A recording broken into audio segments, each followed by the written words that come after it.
मंगलम भगवान विष्णु मंगलम गरुड़ध्वज मंगलम पुंडरीकाक्षो मंगलायतनो हरि। स्वागत है सभी दर्शक साथियों का, सभी व्यक्तियों का आपके अपने YouTube चैनल रामकृष्ण जी सेवा में स्टूडियो में रामकृष्ण शास्त्री आगरा से आप लोगों के बीच में धार्मिक कथा, व्रत कथा एवं अन्य जानकारियां लेकर के आता रहता हूं।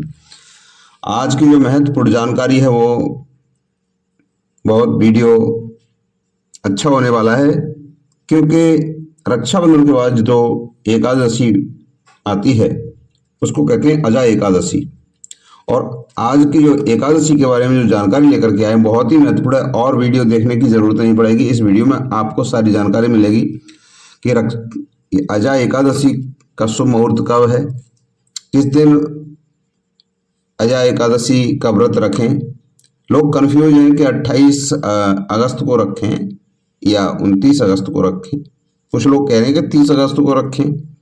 तो आज की वीडियो में पूरी जानकारी देने वाले हैं।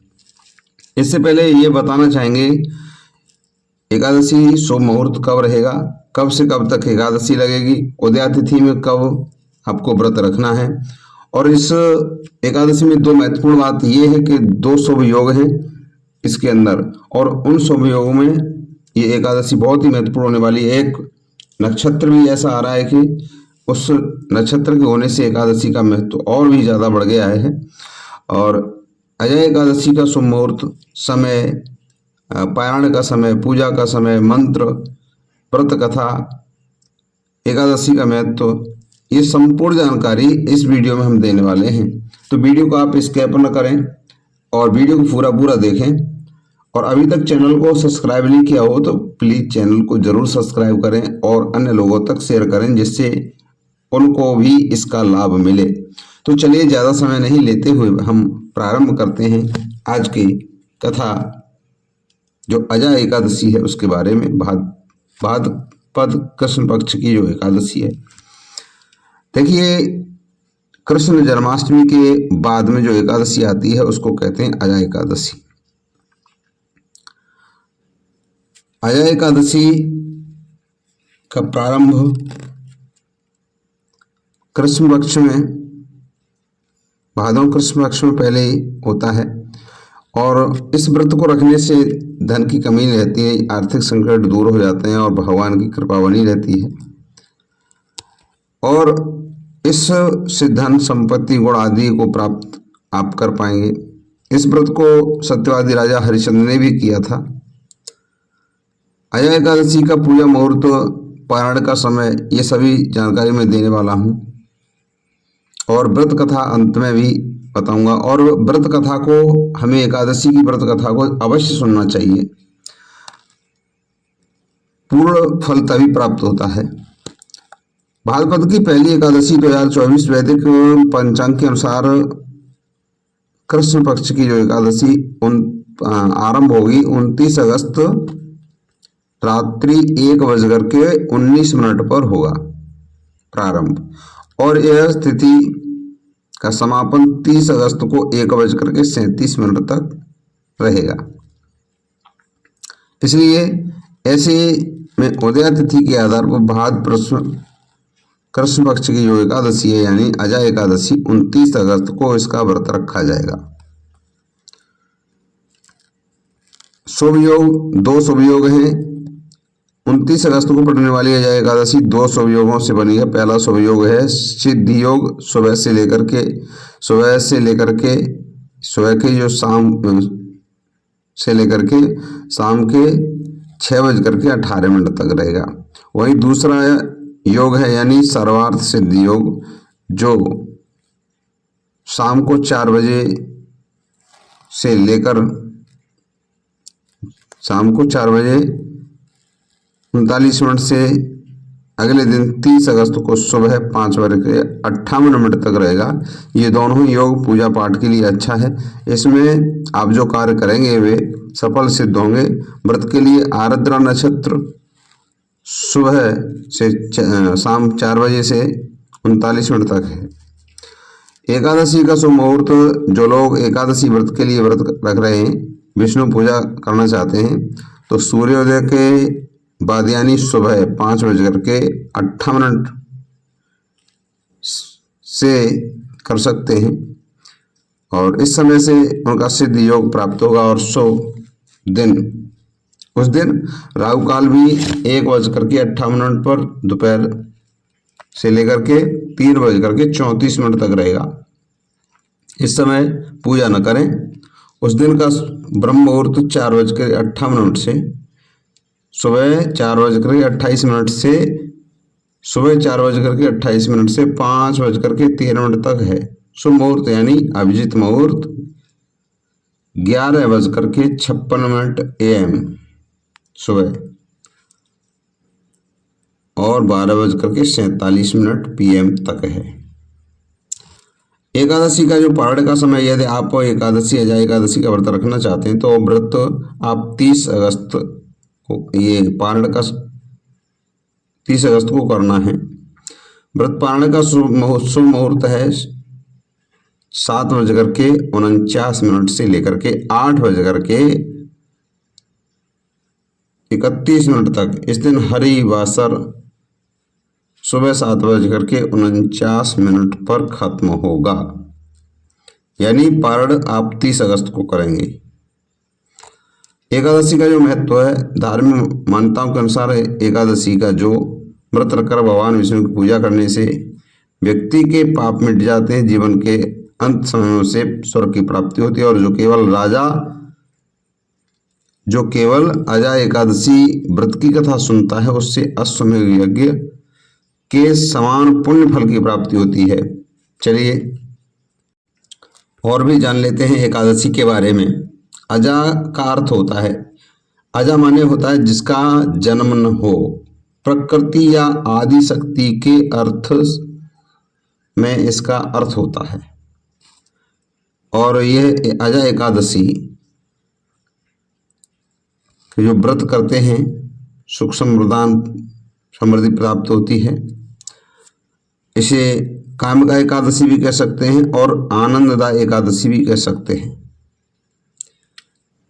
एकादशी का व्रत करने के लिए ऊंची बातों का ध्यान रखें, जो श्रेष्ठ बातें इन पर ध्यान रख करके व्रत रखें।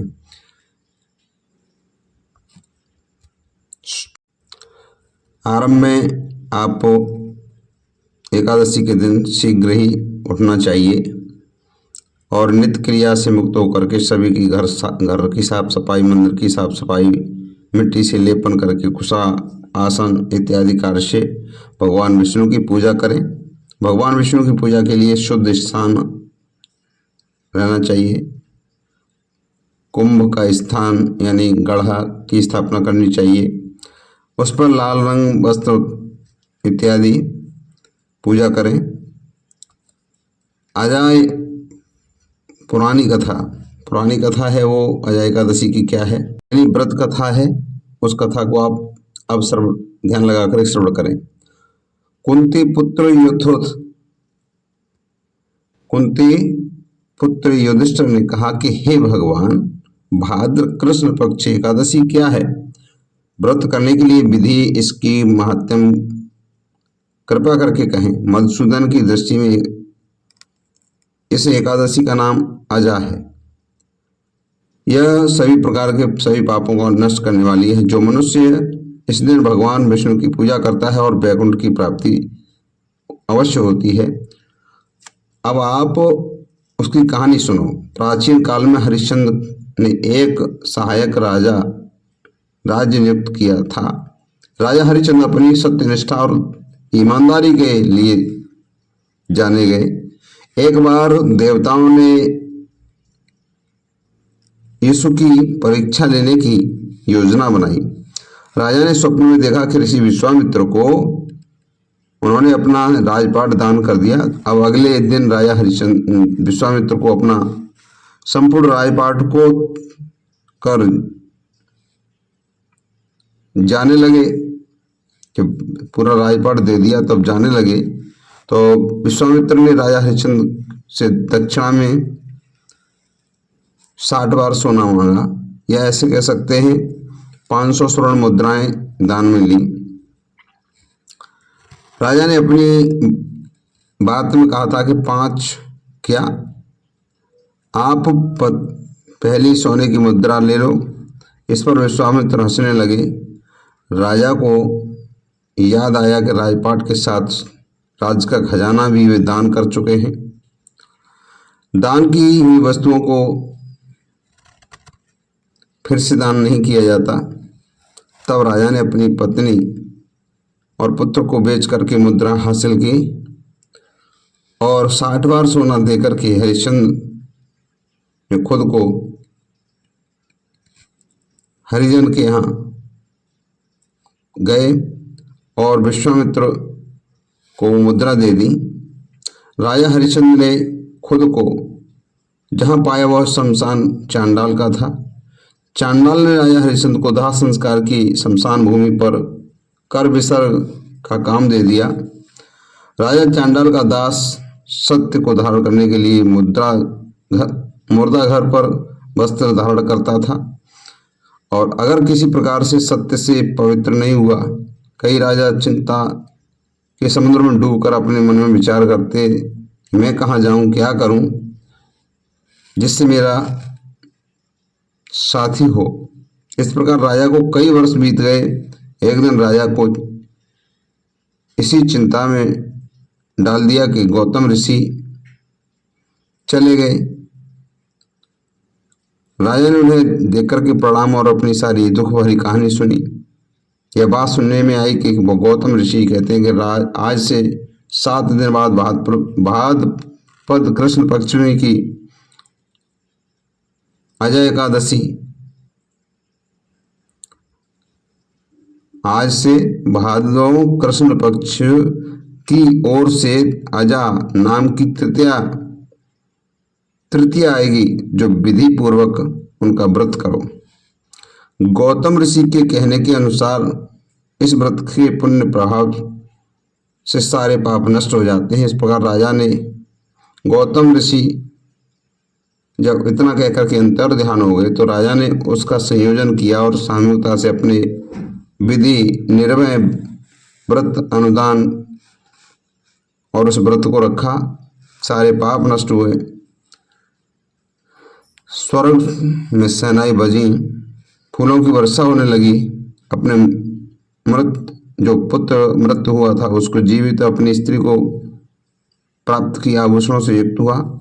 व्रत के प्रभाव से राजा को पुनः राज्य मिला। अंत में वो अपने परिवार के साथ स्वर्ग चले गए। अजय एकादशी का जो महत्व है, व्रत का महत्व है, सभी व्रतों में अजय एकादशी व्रत को रखने वाले व्यक्ति को अपने चित्त, इंद्रियों, आहार, व्यवहार और संयम में रखना चाहिए। यह व्रत प्राचीन काल में यथावत चल रहा है और व्रत का आधार पौराणिक, वैज्ञानिक और स्थित जीवन है। इस व्रत के लिए आप प्रमाणित इस व्रत के फलस्वरूप मिलने वाले अश्वमेध यज्ञ, कठिन तप, तीर्थों में स्नान, दान आदि से मिलने वाले फल से भी अधिक होता है। यह उपवास मन निर्मल करता है और हृदय शुद्ध रहता है और सद्मार्ग की ओर प्रेरित करता है। बोले विष्णु भगवान की जय, बोले एकादशी माता की जय। मिलते हैं अगली कथा के साथ, तब तक के लिए जय श्री राधे कृष्णा, जय श्री श्याम।